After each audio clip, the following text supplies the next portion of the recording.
伫高雄的新兴区有一搭停车场，这入口呢是写讲停24点钟上济是收100块，要若半点钟是收20。要毋过有民众来停4点钟落尾呢，煞好收200块去。民众是质疑这业者呢收钱无甲伊老实，要若业者是表示讲，这个停车场是用车牌的辨识来收费。民众这车停好势，若准过来刷叮当，安尼收费都有可能会颠打去。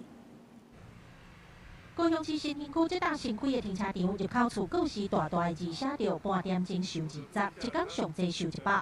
拢总16架停车柜自启用以来，全部拢停伫顶。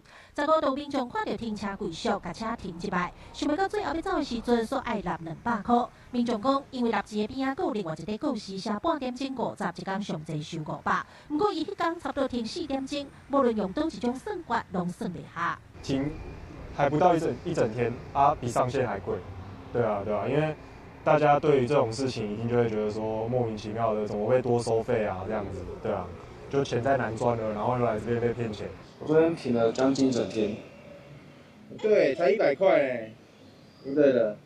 那为什么那个版主会遇到那种状况？对啊。 来到现场，拄着共款来遮停车的民众，伊提出发票讲，因为停车俗，这阵仔拢甲车驶来遮停，就算停超过6点钟嘛，拢是收100块。为什么共这个停车场当事人煞出现收贵叮当的代志呢？咱实际打电话去问业者，业者讲有可能是车停好势了后，佫有刷叮当造成的。如果说它有更换车格的部分的话，可能就是会重新计费。民众上午停放一处车格，那下午再移至另外一处车格。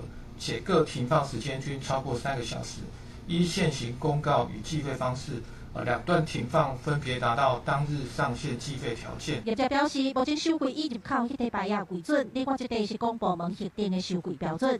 这款新型的停车场无设违则，拢是用监视器来做车牌辨识收费，边仔拢有告示提醒民众，若是刷叮当会定算钱。记者郭家做区长杨国勇长报道。